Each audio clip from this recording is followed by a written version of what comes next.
नमस्कार प्यारे साथियों, कैसे हैं आप सब लोग। आशा करता हूँ आप बहुत बेहतरीन होंगे। एक बार फिर से आप सभी का स्वागत एनसीईआरटी ऑन टिप्स के इस ब्यूटीफुल यूट्यूब प्लेटफॉर्म पर, जिसके अंदर आपको मिल रही है एनसीईआरटी हाईलाइट सीरीज बायोलॉजी की एकदम फ्री। आइए और इसका फ़ायदा उठाइए। चलिए, हम चैप्टर को कर रहे थे ऑर्गेनिज्म एंड पॉपुलेशन। चैप्टर हमने स्टार्ट किया था और एक लेक्चर कंप्लीट किया था जिसके अंदर बेसिक चीज़ें बताई थी। ऑर्गेनिज्म एंड पॉपुलेशन नाम का हमारा चैप्टर है। चूंकि इस चैप्टर के अंदर अगर मैं बात करूं तो चैप्टर का नाम तो है जीव एवं समष्टि, ऑर्गेनिज्म एंड पॉपुलेशन। लेकिन शुरुआत के अंदर थोड़ा बेसिक देने के बाद इसने चैप्टर के अंदर सीधा जो है वो क्या डाला है, समष्टियां डाला है। यानी कि ऑर्गेनिज्म के बारे में तो इतनी बात भी नहीं की गई है, क्योंकि थोड़ा पोर्शन इसका डिलीट भी हुआ है इस बार नई एनसीईआरटी के अंदर। तो सीधा जो है वो पॉपुलेशन को पढ़ाया गया है। सीधा जो है वो पॉपुलेशन को पढ़ाया गया है। इकोलॉजी के बारे में थोड़ा बहुत बताया और उसके बाद सीधा पॉपुलेशन स्टार्ट किया। तो हम भी सीधा ही पॉपुलेशन स्टार्ट करेंगे, क्योंकि किताब कर रही है वैसा हमको करना पड़ेगा। यस, तो स्टार्ट करते हैं समष्टि। स्टार्ट क्या करते हैं दोस्त, समष्टि। सबसे पहले अगर मैं समष्टि तक आऊं तो क्या समष्टि क्या होती है इसको समझते हैं। सबसे छोटी से छोटी अगर शरीर की इकाई है तो वो है मैक्रोमोलिक्यूल, या जिसको बोलते हैं वृहद अणु। प्रोटीन, कार्बोहाइड्रेट, ये सारे छोटे छोटे चीजें, इनसे मिलके एक कोशिका बनती है। इनसे मिलके एक कोशिका का निर्माण होता है। और वही कोशिका जब बहुत ज़्यादा संख्या में एक साथ काम कर रही है, एक साथ काम कर रही हैं और बहुत ज़्यादा संख्या में है, तो उसको बोलते हैं उतक। उतक, या फिर इसको इंग्लिश में बोलते हैं टिश्यू। बहुत सारे ऊतक मिलकर एक सेम कार्य कर रहे हैं तो टिश्यू से बन जाता है वो ऑर्गन। एक ऑर्गन के अंदर खूब सारे टिश्यू होंगे जो काम करेंगे। यस, ऑर्गन के बाद ऑर्गन सिस्टम आता है। ऑर्गन के बाद ऑर्गन सिस्टम आता है जो एक विशेष घटना को अंजाम देता है। जैसे ऑर्गन सिस्टम के अंदर बहुत सारे ऑर्गन काम करेंगे। जैसे मैं एक सिस्टम लेता हूँ, मैं एक सिस्टम लेता हूँ, जैसे कि मेरा हो गया जैसे कि मेरा हो गया जनन तंत्र या श्वसन तंत्र। ये सारे तंत्र आएंगे, श्वसन तंत्र, उत्सर्जन तंत्र। अब उत्सर्जन तंत्र के अंदर किडनी भी आ रही है, मूत्राशय वगैरह, ये सारे ऑर्गन यूज हो रहे हैं। इसका मतलब एक ऑर्गन सिस्टम के अंदर खूब सारे ऑर्गन यूज होंगे और एक ऑर्गन सिस्टम एक स्पेसिफिक कार्य करेगा। जैसे श्वसन तंत्र है तो वो श्वसन का प्रोसेस करवाएगा, जनन तंत्र है तो वो जनन का प्रोसेस होगा, उत्सर्जन तंत्र है तो एक विशेष प्रोसेस होगा जो उत्सर्जन का होगा। यस, मेरी बात आप सभी के जहन में अच्छे से घुस रही है। यस, अब ऑर्गन ने बनाया ऑर्गन सिस्टम। ऑर्गन सिस्टम से बन जाता है एक शरीर। एक शरीर पूरा ऑर्गन सिस्टम से बना हुआ है। अब वो ऑर्गन सिस्टम मिलके एक शरीर बना रहा है। यहां पर मैं उसको बोल सकता हूं जीव। एक जीव बनाया। और यहाँ इंग्लिश में मैं बोल सकता हूँ ऑर्गेनिज्म। क्या बोल सकता हूँ, ऑर्गेनिज्म। और इकोलॉजी की भाषा में मैं इस जीव को वेस्टी बोल सकता हूँ। क्या बोल सकता हूँ दोस्त, वेस्टी बोल सकता हूँ। वेस्टी मतलब एक पर्टिकुलर जीव। वेस्टी मतलब एक पर्टिकुलर जीव। अब वही वेस्टी या वही ऑर्गेनिज्म एक साथ हो गए संख्या में, वही ऑर्गेनिज्म जब ज्यादा हो गए तो उसको बोलते हैं समष्टि। उसको बोलते हैं समष्टि। उसको बोलते हैं समष्टि, या समष्टि को इंग्लिश के अंदर बोला जाता है पॉपुलेशन। जैसे एक वेष्टि ली मैंने मानव की, मैंने एक मानव की वेष्टि ली और वही मानव जब संख्या में बहुत ज्यादा हो गए तो वो मानव की समष्टि है, या फिर वो मानव की पॉपुलेशन है। वो मानव की पॉपुलेशन है। समष्टि एक अकेला जीव नहीं हो सकता। समष्टि के अंदर एक से ज्यादा जीव होंगे, एक से ज्यादा जीव होंगे, और वो उसी जाति के जीव होने चाहिए। वो उसी जाति के जीव होने चाहिए, तभी वो समष्टि कहलाएगी। अन्यथा अगर आप एक साइड मानव को ले रहे हो और दूसरे साइड कुत्ते को ले रहे हो, मान लेते हैं, ऐसा मानते हैं आपने एक मानव के 50 आपने मानव ले लिए, 60 आपके पास कुत्ते हैं। अब आप बोल रहे हो कि ये एक समष्टि है। That is wrong. समष्टि क्या है, मानव की समष्टि 50 है, कुत्तों की समष्टि अलग होगी जो 60 है। क्लियर है मेरी बात। इसका मतलब समष्टि के अंदर जीव तो ज्यादा आएंगे, समष्टि में जीव तो ज्यादा आएंगे, लेकिन वो उसी जाति से होने चाहिए। लेकिन वो उसी जाति के होने चाहिए। जैसे मानव लिया है तो मानव होने चाहिए, बिल्ली ली है तो बिल्ली होनी चाहिए, कुत्ता लिया है तो कुत्ता होना चाहिए, शेर लिया है तो शेर होना चाहिए। मतलब समष्टि जो ऐसी पॉपुलेशन, एक ऐसे जीवों की संख्या है जो उसी जाति से बिलोंग करने चाहिए। क्या मेरी बात आपके दिमाग में घुस रही है? क्या मेरी बात आपके दिमाग में घुस रही है? आइए आइए, अब हम एनसीईआरटी को पढ़ना स्टार्ट करते हैं समष्टियाँ। समष्टि की बात करूं तो हम समष्टि के कुछ गुणों के बारे में अध्ययन करने वाले हैं। आइए एनसीईआरटी को स्टार्टिंग करते हैं। प्रकृति में हमें किसी भी जाति के पृथक एकल व्यष्टि के दर्शन विरले ही होते हैं। एक चीज तो हम भी जानते हैं, कोई भी एकल व्यष्टि मतलब सिंगल जीव के दर्शन तो होंगे नहीं ना। अब मानव के उदाहरण लें तो एक ऐसा तो है नहीं अकेला मानव दिखेगा, झुंड में दिखेगा। वो हमेशा समष्टि के रूप में दिखते हैं, हमेशा पॉपुलेशन के रूप में मिलेंगे आपको। ऐसा है नहीं एक जाति अलग मिल रही है पृथक, एक ही मानव अपन को दिख रहा है, ऐसा तो हो ही नहीं सकता। तो मानव या कोई भी जाति हो, वो एकल जीव, उसका एकल व्यष्टि के एकल जीव के दर्शन बहुत बिरले, बिरले यानी बहुत कम, बिरले यानी बहुत कम। कभी कभार कोई ऐसा ऑर्गेनिज्म हो जाता है जो केवल एक ही हो धरती पे ही, तो वो तो एक होगा, है कि नहीं। तो एकल व्यष्टि, बाकी अगर देखा जाए तो एकल व्यष्टि के दर्शन बहुत कम होते हैं, विरले ही होते हैं। मतलब मानव लूं, चाहे कुत्ता लूं, बिल्ली, शेर, पेड़ पौधे कोई भी लूं, तो वो हमेशा झुंड के रूप में, समष्टि के रूप में मिलेंगे, एकल नहीं मिलेगा। इसलिए समष्टि पर जोर दिया गया है और समष्टि को पढ़ाया गया है, क्योंकि चीजें सारी समष्टि के अंदर होगी, एकल जीव तो बहुत कम दिखाई दे रहे हैं। यस, उनमें से उनमें से उनमें से अधिकांश सुपरिभाषित भौगोलिक क्षेत्र में समूह में रहते हैं। यस, एक फिक्स भौगोलिक क्षेत्र, एक सुपरिभाषित भौगोलिक क्षेत्र में रहेंगे ये सारे जीव, और समूह में रहते हैं, तभी तो इसको समष्टि बोला। समूह में रहते हैं तभी तो इसको प्यारे बच्चों समष्टि बोला है, तभी तो इसको समष्टि बोला है। यस, क्या मेरी बात आपके जहन में घुसी। और एक समष्टि है तो एक वो अपने सुपरिभाषित भौगोलिक क्षेत्र में रहेगी, ऐसा तो है नहीं कहीं भी रह रही है, झरनों में, पेड़ पौधों में, है ना। वो एक अपने एक सुपरिभाषित भौगोलिक क्षेत्र में रहेगी, राइट। यस, क्या मेरी बात आपके दिमाग में घुस रही है क्या दोस्त? आगे बढ़े क्या दोस्त? और समान संसाधनों का साझा उपयोग करते हैं। समान संसाधन है उनका साझा यानी कि मिल बांट के उपयोग करेंगे। एक ही संसाधन है, समान संसाधनों का उपयोग करेगी एक समष्टि। जैसे मानव की समष्टि है, मानव की समष्टि है, वो मानव की समष्टि समान संसाधनों का उपयोग करेगी, साझा करेगी, उनका यूज करेगी, उनके लिए स्पर्धा करेगी, लड़ेगी। क्या मेरी बात समझ में आई क्या? समान संसाधनों के लिए ही समष्टियां लड़ती हैं। समान संसाधन होंगे, मानव की समष्टि है तो मानव की समष्टि के लिए अलग बात लागू हो रही है, दूसरी कोई समष्टि है तो उसके लिए अलग लागू हो रही है, ठीक है। तो वो क्या करेंगे, एक तो समूह के अंदर रहेंगे, समान संसाधनों का साझा करेंगे, उपयोग करेंगे उनका, और उनके लिए लड़ेंगे भी। उनके लिए ये लिखा हुआ स्पर्धा करेंगे, स्पर्धा का मतलब लड़ना, स्पर्धा का मतलब क्या हुआ, लड़ना। तो उस समान संसाधन के लिए वो लड़ेंगे, उनके साझा भी करेंगे, वो लड़ेंगे भी, सारी कुछ चीजें होगी। संकरण करते हैं, इनब्रीड करते हैं, इसका मतलब समष्टि आपस में संकरण कर सकती है। क्यों? क्योंकि समष्टि में एक ही जाति के जीव है, समष्टि में एक ही जाति के जीव है, और जब एक ही जाति के जीव हैं तो वो आपस में संकरण कर सकते हैं जब दोनों जीव विपरीत लिंग वाले हो, जब दोनों जीव विपरीत लिंग हो। इसका मतलब एक समष्टि के अंदर जनन होगा, संकरण होगा, ब्रीड होगा, इनब्रीड होगा। क्या मेरी बात समझ में आई? एक समष्टि के अंदर संकरण होगा जब जब विपरीत लिंग वाले दो जीव होंगे। अब समष्टि में क्यों होगा? समष्टि में क्यों होगा? क्योंकि एक समष्टि के अंदर एक ही जाति आएगी, एक समष्टि के अंदर अलग अलग जातियां नहीं आती। समष्टि एक पर्टिकुलर जाति की होगी, संख्या में अधिक होंगे वो जीव, लेकिन होगी तो एक ही जाति की। इसका मतलब, और संकरण जो है, जनन जो है, एक ही जाति के जीवों के बीच में होता है, दो विपरीत लिंग वाले और एक ही जाति के होने चाहिए। क्या मेरी बात आपके दिमाग में घुस गई क्या दोस्त? और इनब्रीड करते हैं, और इस प्रकार वे समष्टि की रचना करते हैं। और जैसे ही जनन करेंगे और उसके बाद बच्चा पैदा होगा, संख्या बढ़ेगी, तो क्या वो समष्टि को बढ़ाएंगे या समष्टि बनाएंगे कि नहीं बनाएंगे, समष्टि की रचना करेंगे कि नहीं करेंगे? क्या मेरी बात समझ में आई क्या दोस्त? मेरे हिसाब से कॉन्सेप्ट क्लियर है।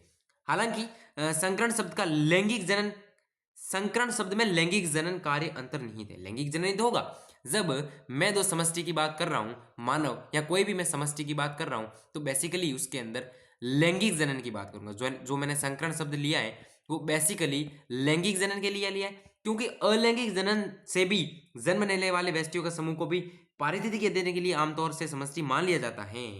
हालांकि हालांकि अलैंगिक जनन वाली से जो अलैंगिक जनन से जो व्यष्टि आपको मिलेगी उसका समूह समष्टि तो कहलाएगा।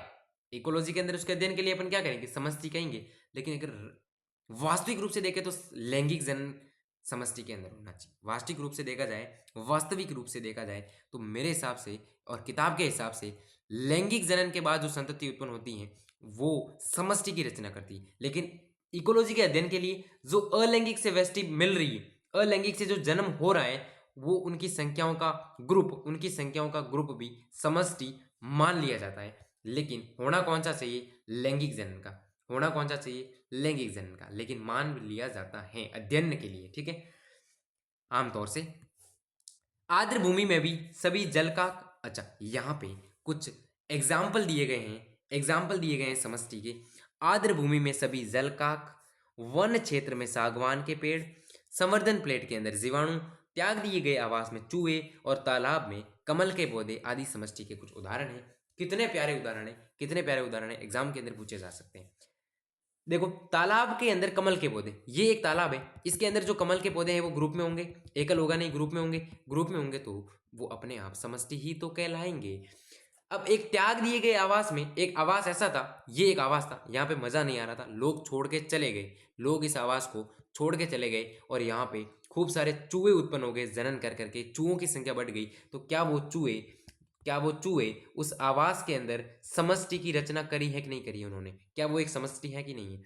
संवर्धन प्लेट में जीवाणु जीवाणु जो होते हैं वो आकार में बहुत ज्यादा छोटे होते हैं, इसीलिए उनको संवर्धन प्लेटों के ऊपर उनकी संख्या बढ़ाई जाती है। जैसे 1 2 3 यहाँ पर जीवाणु लेके उनको छोड़ दिया जाता है माध्यम में, और ऐसा माध्यम होगा जहां वो उच्चतम जनन कर सकेंगे, ऐसा माध्यम होगा जहां वो उच्चतम जनन कर सकेंगे। और इस तरह जीवाणु जो है अपनी संख्या में खूब सारी बढ़ोतरी कर देते हैं और वो संवर्धन प्लेट में अपने को दिखाई देते हैं, उनकी कॉलोनी के रूप में दिखाई देते हैं। कैसा होगा वो दोस्त? कॉलोनी के रूप में दिखाई देंगे। क्या उस समय वो एक समष्टि है कि नहीं है? क्योंकि वो आपस में जनन भी कर रहे हैं, एक ही जाति के भी हैं, लड़ भी रहे हैं संसाधन के लिए, साझा भी कर रहे हैं। क्या वो समष्टि है कि नहीं दोस्त? यस, बिल्कुल समष्टि है। उसके बाद वन क्षेत्र के अंदर सागवान के पेड़, वो भी समष्टि हैं। आर्द्र भूमि में सभी जल काक, ये भी समष्टि हैं। क्या ये उदाहरण आपके दिमाग में फिट हो गए क्या दोस्त? अब मेरे हिसाब से कोई दिक्कत नहीं आने वाली। यस, पहले अध्यायों में आपने सीखा कि हालांकि वैष्टि जीव वह है जो परिवर्तित पर्यावरण का सामना करे, प्राकृतिक वर्ण द्वारा वांछित विशेषकों को विकसित करने का कार्य समष्टि स्तर पर होता है। मेरी अगर बात आप ध्यान से सुनोगे तो मेरे हिसाब से ये जो 4 लाइनें हैं वो नीट 2025 के लिए high high high voltage important है मेरे हिसाब से। एग्जाम के बाद देख लेंगे कि सवाल आता है नहीं आता, लेकिन मेरे हिसाब से हाई वोल्टेज इंपॉर्टेंट है। सबसे पहला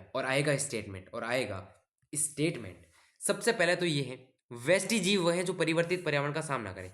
पर्यावरण के अंदर कुछ चेंज हो रहा है तो वो सामना कौन करेगा उसका? वेस्टी करेगी, एक पर्टिकुलर जीव करेगा। मान लो बारिश आ गई तो उसका असर एक अकेली वेस्टी भी तो होगा। अपने अपने स्तर पे देखो, वो बारिश आपको अकेले को भिगोएगी अगर आप बाहर निकल रहे हो। यस, तेज धूप आ रही है तो उसका असर आप अकेले पे होगा, वेस्टी पे। ग्रुप में देखेंगे तो समष्टि पे होगा, लेकिन सामना कौन कर रही है? एक पर्टिकुलर वेस्टी तो कर रही है। सामना तो एक पर्टिकुलर वेस्टी तो कर रही है। आप देख रहे हो कि सभी के ऊपर धूप गिरेगी, तो वो तो समष्टि स्तर पे हुआ नहीं। आप एक एक के स्तर पे जाके देखो, एक पर्टिकुलर वेस्टी के ऊपर होगा ये चीज। ग्रुप में क्यों देख रहे हो? धूप पड़ी तो यहाँ पे कोई बंदा खड़ा है, उसके ऊपर धूप पड़ी तो वो तो वेस्टी के स्तर पर हुई। अब क्या फर्क पड़ता है कि यहाँ पे भी एक बंदा खड़ा है और उसके ऊपर धूप पड़ रही है? पड़ तो एक वेस्टी पर पड़ रही है, पड़ तो एक एक वेस्टी पर पड़ रही है। इसका मतलब जो भी पर्यावरण के अंदर चेंजेस होंगे वो वेस्टी को झेलने पड़ेंगे, उसका सामना एक वेस्टी को करना पड़ेगा। लेकिन प्राकृतिक वर्ण द्वारा वांछित ट्रेड को विकसित करने का कार्य किस स्तर पर होता है? समष्टि। बहुत ही इंपॉर्टेंट लाइन, और नीट के अंदर स्टेटमेंट पूछे जाने की 100% संभावना है। क्या कह रहे हैं?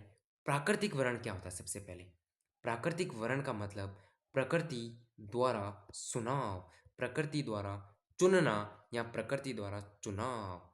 क्या करती है प्रकृति? जो होती है एक जाति को चुन लेती है, अच्छी ऐसी जाति जो अच्छा चल रही है, जनन अच्छा कर रही है, संख्या में अच्छी बढ़ा रही है, पर्यावरण के प्रति वो अनुकूल है, सब कुछ सही जब चल रहा है तो प्रकृति चुन लेती है उस जाति को कि ये जाति सही है, सामना कर रही हैं, काबिलियत है इसके अंदर तो इसको आगे बढ़ा देना चाहिए, इसके अंदर काबिलियत है तो इसको आगे बढ़ा देना चाहिए। और वो इस जाति को आगे बढ़ाती हैं, आगे बढ़ाती हैं, हर चीज़ देती हैं प्रकृति उसको, अनुकूलता देती हैं और उच्चतम जनन क्षमता दे देती हैं।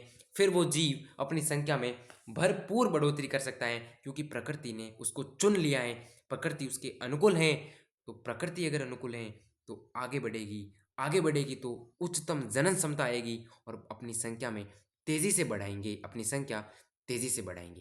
तो ये तो होता है आपका प्राकृतिक वर्ण या प्राकृतिक चुनाव। अब प्राकृतिक चुनाव कब होगा, मेरी बात ध्यान से सुनो। प्राकृतिक चुनाव कब होगा, मुझे एक चीज बताओ, क्या प्रकृति उसको चुन लेगी जिसके पास कुछ भी नहीं, या फिर प्रकृति उसको चुनेगी जिसके पास तगड़े जीन है? मुझे ये चीज बताओ। ऐसे जीव जिनके पास एकदम तगड़े वांछित जीन है, वांछित मतलब कोई खराब जीन नहीं है, एक्सप्रेस होंगे 100% अच्छे तरीके से एक्सप्रेस होंगे और उसकी संतति बहुत बेहतरीन बनेगी, बहुत बेहतरीन बनेगी। और एक ऐसी ऐसी समष्टि है जिनके अंदर अवांछित जीन भी शामिल है, वांछित जीन है, वांछित जीन के साथ साथ अवांछित जीन भी सम्मिलित है।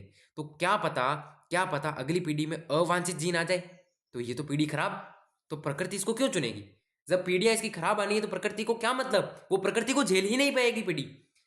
अगर वांछित जीन के साथ साथ, यानी वांछित मतलब अच्छा, अनुपयुक्त सॉरी उपयुक्त, वांछित जीन के साथ साथ अगर अवांछित जीन मौजूद है तो प्रकृति उसको क्यों चुनेगी? नहीं चुनेगी। क्यों नहीं चुनेगी? क्योंकि अवांछित जीन अगर एक्सप्रेस हो गया तो संतति ऐसी अजीब गुणों वाली होगी, जो अवांछित गुण है अवांछित गुणों युक्त होगी। अगर संतति अवांछित गुणों युक्त या अवांछित जीन युक्त है तो वो तो प्रकृति का सामना ही नहीं कर पाएगी। लेकिन प्रकृति चाहती है कि मेरा सामना करे, मेरे साथ लड़े और मेरे से आगे निकले, तभी मैं उसका चुनाव करूंगी। प्रकृति चाहती है जो मेरी हर परिस्थिति का सामना करे, हर पर्यावरणीय परिस्थिति को झेले, उसके अंदर वो क्षमता है, वो जीन है, तो मैं उसका चुनाव करूंगी। तो ऐसे जीव जिनके पास वांछित जीन है उसी का प्रकृति चुनाव करेगी, क्यों? वही तो प्रकृति को झेल पाएगा। जिसके जिसके पास अवांछित जीन है उसको प्रकृति नहीं सुनेगी। इसलिए इसने क्या लिखा है दोस्त, प्राकृतिक वर्ण द्वारा वांछित विशेषकों या ट्रेट, ये जीन्स के बारे में बोला गया है, ये जीन्स के बारे में बोलता है। जीन जो डीएनए के अंदर पाए जाते हैं, जीन वही जीन जो एक पीढ़ी से दूसरी पीढ़ी के अंदर ट्रांसफर होते हैं। समझ आ गई ये बात? तो प्राकृतिक वर्ण द्वारा वांछित विशेषकों को विकसित करने का कार्य समष्टि के स्तर पर होगा। आप एक जीव के अंदर ये चाह रहे हो, आप एक जीव के अंदर चाह रहे हो कि इसके अंदर ही बेहतरीन जीन बन जाए और मैं बेहतरीन संतति पैदा करूं। नहीं, टाइम लगेगा दोस्त, टाइम लगेगा। मान लो इसके अंदर थोड़े बहुत वांछित जीन है, इसने एक पीढ़ी बनाई जिसके अंदर थोड़ा अवांछित आ गया, इसके अंदर अवांछित 50% अवांछित थे। मान लो इसके अंदर 50% अवांछित जीन थे और 50% वांछित जीन थे। इसने एक पीढ़ी बनाई, जिसके अंदर 70% आपके वांछित हैं और अवांछित केवल 30 रह गए। फिर इसने एक पीढ़ी बनाई जिसके अंदर वांछित जीन 25% हो गए, अवांछित जीन 20% हो गए। फिर उसने एक और पीढ़ी बनाई, 90 95 ऐसे ऐसे करते करते एक पीढ़ी लास्ट में ऐसी बनेगी जिसके अंदर 100% वांछित जीन होंगे और उसके बाद प्रकृति उसको चुनेगी, प्राकृतिक वर्ण करेगी और उसकी संख्याओं को आगे बढ़ाएगी, जनन करवाएगी। तो क्या ये एक जीव ने किया या बहुत सारे जीव की संख्या ने किया? क्या ये वांछितपन लाया, ये वांछित विशेषक जो ट्रेट जो जीन विकसित हुए हैं, क्या वो एक वेस्टी के अंदर विकसित हुए हैं या बहुत सारी समष्टियों के बाद विकसित हुए हैं? मुझे ये चीज़ बता दो, मुझे ये कॉन्सेप्ट बता दो। क्या ये एक वेस्टी ने किए हैं या बहुत सारी वेस्टियों के बाद ये चीज़ हुई है? तो मेरे हिसाब से तो बहुत सारी वेस्टियों के बाद हुई है। और जब ये चीज़ बहुत सारी वेस्टियों के बाद हुई है तो क्या ये समष्टि स्तर पर नहीं हो गया दोस्त? क्या ये समष्टि स्तर पर नहीं हो गया दोस्त? मुझे ये चीज़ बता। मेरे हिसाब से तो समष्टि स्तर पर हुआ है, बाकी आप देख लो, अगर आपको समझ में आया तो समझ जाओगे इस चीज़ को।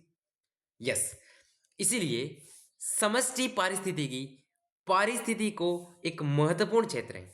समष्टि की जो पारिस्थितिकी है, यानी कि जो समष्टि लेवल की इकोलॉजी है जिसके अंदर जीवों के समूह का अध्ययन किया जाता है, वो इकोलॉजी की एक महत्वपूर्ण क्षेत्र है। वो इकोलॉजी का एक महत्वपूर्ण क्षेत्र है क्योंकि क्योंकि यह इकोलॉजी को जेनेटिक्स से जोड़ता है, जेनेटिक्स और विकास से जोड़ता है। जेनेटिक और विकास से कैसे जोड़ा दोस्त, समझा क्या तुम?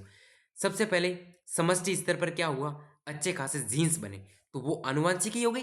अच्छे वांछित जीन बने वो आनुवांशिक हो गई, और जब प्रकृति ने चुना उसकी संख्या बढ़ी, इष्टतम जनन हुआ, अच्छी चीज प्राप्त हुई, वांछित चीज प्राप्त हुई, तो वो विकास हुआ कि नहीं हुआ दोस्त?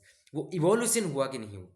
ऐसे तो इवोल्यूशन होता है, प्रकृति का चुनाव होगा। आप विकास चैप्टर में इसको पढ़ते हो, प्रकृति ने चुना, इष्टतम जनन हुआ, संख्या बढ़ाई, सारी चीजें अच्छी चल रही है, वो इवोल्यूशन होता है, वो विकास होता है। इसका मतलब जो समष्टि लेवल की इकोलॉजी है, जो समष्टि लेवल की इकोलॉजी है, वो जेनेटिक्स इकोलॉजी को, वो फिर से बोलूंगा, रिपीट करूंगा, जो आपकी समष्टि लेवल की जो इकोलॉजी है, वो उस इकोलॉजी को जेनेटिक्स और इवोल्यूशन से जोड़ रही है।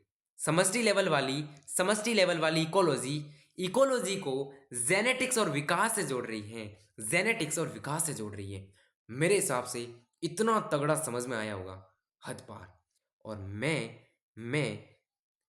मेरा अनुभव, मेरी सोच ये कह रही है कि सवाल या स्टेटमेंट इन चारों में से पूछा जा सकता है, इन चारों में से पूछा जा सकता है। और हालांकि ये तो क्वेश्चन पूछा ही गया है, समष्टि पारिस्थितिकी जो है वो पारिस्थितिकी को समष्टि अनुमानसिकी यानी कि जेनेटिक्स और विकास से जोड़ता है। बहुत ही प्यारा, बहुत ही प्यारा। आप 2 से 3 बार पढ़ो, 4 बार पढ़ो या 5 बार पढ़ो, लेकिन इसको रट के छोड़ दो, इसको छोड़ना मत, इन 4 लाइनों को छोड़ना मत, रट के रख दो, रट के दोस्त।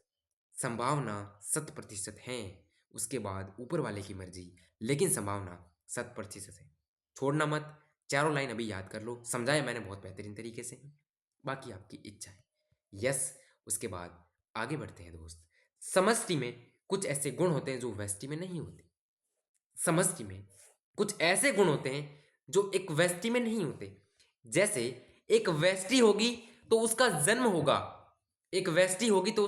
होगा, या उसकी मृत्यु होगी। एक जीव को देख रहे हैं तो या तो वो जन्म लेगा या मरेगा। लेकिन क्या होगा जब मैं एक चीज लाऊं, जन्म दर और मृत्यु दर, क्या ये दर एक व्यष्टि से निकाल दोगे आप? क्या एक अकेले व्यष्टि से जन्म दर निकलेगी? क्या ये अकेले व्यष्टि से मृत्यु दर निकलेगी? नहीं निकलेगी। इसमें जरूरत है समष्टि की। समष्टि के स्तर पे जन्म दर निकलेगी और मृत्यु दर भी निकलेगी। एक व्यष्टि तो जन्म लेगा या मरेगा, लेकिन जन्म दर और मृत्यु दर के बारे में अगर बात करूं तो वो तो समष्टि बताएगी आपको, पॉपुलेशन बताएगी आपको। क्या मेरी बात आपके जहन में घुसी क्या दोस्त? आगे बढ़ेंगे। व्यष्टि जन्मता है और मरता है। मैंने बोला व्यष्टि के अंदर जन्म होगा या मरेगा, लेकिन समष्टि के अंदर जन्म दर होगी और मृत्यु दर होगी। समष्टि के अंदर जन्म दर और मृत्यु दर होगी। समष्टि में इन दरों को क्रमशः प्रति व्यक्ति जन्म दर और मृत्यु दर कहते हैं। समष्टि के अंदर अपन इसको क्या कहेंगे? प्रति व्यक्ति जन्म दर या मृत्यु दर। जैसे कि कहने की जरूरत ही नहीं, क्योंकि उदाहरण इसके अंदर अपने आप दे रखे, उसको अपन समझ लेंगे। इसलिए दर को समष्टि के सदस्यों के संबंधों में संख्या में परिवर्तन, या तो वृद्धि होगी दर में या कमी होगी, उसके रूप में प्रकट किया। इसलिए दर को समष्टि के सदस्यों के संबंध में संख्या में परिवर्तन, या वृद्धि होगी या ह्रास होगा, इसके रूप में प्रकट हो। या तो समष्टि घटेगी या समष्टि बढ़ेगी। अगर समष्टि बढ़ रही है, जन्म दर की वजह से बढ़ रही है, भाई जन्म होगा तभी तो समष्टि बढ़ेगी, मरने से तो समष्टि घटेगी। जन्म हुआ, समष्टि बढ़ी तो जन्म दर बढ़ी, मृत्यु दर बढ़ी तो समष्टि घटी। क्या मेरी बात आपकी समझ में आ रही है? अगर नहीं आ रही है तो ये 2 उदाहरण दिए हैं, उसकी मदद से आप बहुत बेहतरीन तरीके से समझ सकते हो। उदाहरण के लिए अगर किसी ताल में या तालाब में पिछले साल कमल के 20 पौधे थे, यानी कि ये मेरा तालाब है, 1 2 3 4 5 6 7 8 9 10 11 12 13 14 15 16 17 18 19 और 20, ये एक तालाब है और इसके अंदर 20 पौधे हैं कमल के, और जनन द्वारा 8 नए पौधे और हो गए। 8 नए पौधे, 1 2 3 4 5 6 7 8 जनन किया इन्होंने, और 8 नए पौधे आ गए कमल के ही आएंगे, क्योंकि समष्टि के अंदर जनन हुआ है तो वही व्यष्टि बनेगा। तो कमल के 8 पौधे और आ गए। तो पिछले साल पौधे थे, मान लो मैं कर रहा हूं बात 2024 की, 2024 के अंदर इसके अंदर पौधे कितने थे? 20 पौधे थे। जनन के बाद 2025 के अंदर 8 नए पौधे आए और अब पौधे हो गए 28। अब पौधे कितने हो गए? 28 हो गए। हमें कैलकुलेट करनी है जन्म दर। हमें कैलकुलेट करनी है जन्म दर को कैलकुलेट करना है। इसका मतलब जन्म दर निकलेगी जितने नए जन्म लिए हैं, कितने, जितने नए जन्म लिए हैं अपॉन या बट्टा जो पहले संख्या थी। इसका मतलब 20 की 28 हुई है तो नई कितनी जन्मी? 8 जन्मी। और पहले कितनी थी दोस्त? 20 थी। पहले कितनी थी दोस्त? 20 थी। यानी कि जब मैं इसमें भाग दूंगा तो मेरा आएगा 0.4। अब इस 0.4 को कैसे लिखूंगा? 0.4। अब यहाँ पे कमल की बात हो रही है तो संतति है, तो संतति प्रति कमल, प्रति कमल। और एक वर्ष के अंदर कैलकुलेट किया 2024 से 25 के बीच में, तो इसको लिखूंगा प्रति वर्ष। 0.4 संतति, 0.4 संतति प्रति कमल प्रति वर्ष, क्योंकि एक साल के अंदर जितना यहाँ पे टाइम लोगे उतना लिखना है प्रति के साथ। और जो व्यक्ति लिए वो प्रति कमल लिख देना है, व्यक्ति लिया है तो प्रति व्यक्ति लिखोगे। और जो यहाँ बनेगा, जो यहाँ संख्या आएगी उसके पीछे लिखोगे संतति। एक और उदाहरण से समझते हैं। ये तो थी आपकी जन्म दर। ये तो आपकी क्या थी? जन्म दर, जिसने समष्टि की संख्या को बढ़ाया, जिसने समष्टि की संख्या को बढ़ाया। अब मेरी आती है मृत्यु दर। जैसे एक और उदाहरण, एक और उदाहरण, अगर अगर प्रयोगशाला में समष्टि में 40 फल मक्खियों में से 4 व्यष्टि किसी विशिष्टीकृत समय अंतराल में मान लीजिए 1 सप्ताह के दौरान मर जाते हैं। ये मेरी एक लैब है, ये मेरी एक लैब है जिसके अंदर 40 फल मक्खियां हैं। 1 2 3 4 5 6 7 8 9 और 10 11 12 13 14 15 16 17 18 19 20 21 22 23 24 25 26 27 28 29 30 31 32 33 34 35 36 37 38 39 और 40। ये मेरे 40 फल मक्खियां हैं। उनमें से एक विशेष समय अंतराल जो इसने कितना दिया? 1 सप्ताह। 1 सप्ताह तक मैं इसके ऊपर काम कर रहा था, इसका अध्ययन कर रहा था। और 1 सप्ताह के अंदर 4 मक्खियों ने, 1 2 3 और 4 ने अपना दम तोड़ दिया। 4 ने अपना दम तोड़ दिया। अब मेरे पास बची हैं 36। अब मेरे पास कितनी बची हैं दोस्त? 36 बची। इसका मतलब मृत्यु हुई है। इसका मतलब मृत्यु हुई है तो अपन कौन सी दर निकालेंगे? मृत्यु दर निकालेंगे। तरीका वही है। कितनी मृत्यु हुई दोस्त? 4 की मृत्यु हुई। पहले कितनी थी? 40 थी। जितनी मृत्यु हो या जितने जन्म हो वो ऊपर, और जितनी पहले थी वो नीचे। इसका मतलब 4/10 जब मैं करूंगा तो ये आएगा 4/40 करूंगा तो ये आएगा 0.1। ये आएगा 0.1। क्या ये 0.1 व्यष्टि है या संतति है? जो भी है व्यष्टि है। प्रति फलमक्की है, क्योंकि फलमक्की की बात कर रहे हैं तो प्रति फलमक्की है। क्या मैं प्रति सप्ताह लिखूंगा या प्रति वर्ष लिखूंगा? तो मैं लिखूंगा प्रति सप्ताह, क्योंकि मैंने एक सप्ताह का अध्ययन किया है। 0.1 व्यष्टि प्रति फलमक्की और प्रति सप्ताह ऐसे लिखेंगे जिस प्रकार एनसीईआरटी की किताब में लिखा गया है, जिस प्रकार एनसीईआरटी की किताब में लिखा गया है दोस्त। समझ आ गया क्या दोस्त मेरी बात? यस। समष्टि का 2 गुण तो अपन ने पढ़ लिए, एक जन्म दर और एक मृत्यु दर। 2 गुण हमने पढ़ लिए। तीसरा गुण होता है लिंगानुपात। लिंगानुपात का मतलब, लिंगानुपात पहली बात तो समष्टि के अंदर ही होगा। समष्टि के अंदर ही होगा। जैसे मानव के अंदर लिंगानुपात करते हैं। मानव क्या है? एक समष्टि है, उसके अंदर लिंगानुपात आता है, जन्म दर भी आती है, मृत्यु दर के आंकड़े आते हैं। तो लिंगानुपात का मतलब होता है, लिंगानुपात का मतलब होता है एक फिक्स नंबर के अंदर पुरुष, एक पुरुष और महिला का अनुपात, पुरुष व महिला का कितना अनुपात है एक भौगोलिक क्षेत्र में, पुरुष और महिला, या नर मादा कहना ज़्यादा उचित रहेगा, नर व मादा ज़्यादा उचित रहेगा, उनका अनुपात ही क्या कहलाता है दोस्त? लिंगानुपात कहलाता है। आइए इसको पढ़ने का प्रयास करते हैं। समष्टि का दूसरा विशिष्ट गुण लिंगानुपात है, यानी नर और मादा का अनुपात है। व्यष्टि या तो नर है या मादा है, लेकिन समष्टि के अंदर लिंगानुपात होगा। अगर एक पर्टिकुलर व्यष्टि की बात कर रहा हूं तो या तो वो व्यष्टि नर होगी या फिर मादा होगी। क्या उसके अंदर लिंगानुपात का कॉन्सेप्ट आ सकता है? नहीं। लेकिन समष्टि की जब बात करूंगा तो उसके अंदर लिंगानुपात निकाल सकता हूं, मैं अनुपात निकाल सकता हूं, बिल्कुल निकाल सकता हूं। लेकिन समष्टि का क्या होता है दोस्त? लिंगानुपात होता है। जैसे कि समष्टि का लिंगानुपात कैसे? जैसे 60 पर, जैसे जैसे जैसे मैंने क्या किया, पहले जनसंख्या निकाली। मैंने निकाली 10,000 मेरी जनसंख्या है। 10,000 मेरी जनसंख्या है। उसमें से मैंने बोला मैंने बोला 9,000 सॉरी मैंने बोला 6,000 जो हैं वो मेरी महिलाएं हैं या मादाएं हैं, और 4,000 मेरे नर हैं। यानी कि अनुपात क्या होगा? 6,000 अनुपात 4,000। क्या मेरी बात समझ में आई? क्या ये लिंगानुपात है? 3 जीरो से 3 जीरो कट गए, इसको काटेंगे 2 से 3 बार, इसको काटेंगे 2 से 2 बार, यानी कि 3:2 है। यानी कि 10 में से 3 मादा हैं और 10 में से 2 नर हैं। 10 में से 3 मादाएं हैं और 10 में से 2 नर निकलेंगे आपके। क्या मेरी बात समझ में आई क्या? अब मादा का अलग अनुपात निकालना है तो कितनी मादाएं हैं? 6,000 मादाएं हैं। टोटल कितनी जनसंख्या है? 10,000 जनसंख्या है। गुणा किससे करूंगा? 100 से, क्योंकि प्रतिशत निकालना है। 3 और एक 4 जीरो, 4 जीरो गए तो 6 गुणा 10 कितना आ गया? 60% क्या आ गई? मादा आ गई। इसका मतलब 40% आपके पास क्या है? नर है। ये होता है लिंगानुपात। ये क्या होता है दोस्त? लिंगानुपात होता है। इसने भी यही दिया, जैसे कि समष्टि का 60% अगर स्त्री है और 40% नर हैं तो ये लिंगानुपात ही तो हुआ। ये लिंगानुपात ही हुआ। उसके बाद स्टार्ट हो जाते हैं दोस्त पिरामिड। उसके बाद क्या स्टार्ट हो जाते हैं? पिरामिड स्टार्ट हो जाते हैं, आयु पिरामिड जिसको बोला गया है शायद।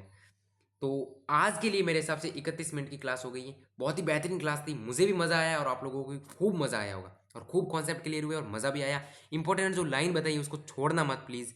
4 लाइनें हैं, रट के रख देना। ठीक है, आज के लिए इतना ही कर पाऊंगा। पिरामिड अगली क्लास में डिटेल से समझेंगे बहुत बेहतरीन तरीके से। उसके बाद समष्टि वृद्धि और सारी चीज़ें आगे आगे बढ़ते जाएंगे। आशा करता हूँ आपको बहुत बेहतरीन लगा होगा, समझ में भी आया होगा। मिलते हैं नेक्स्ट वीडियो के अंदर नेक्स्ट कॉन्सेप्ट के साथ। Thank you so much, bye bye, good luck.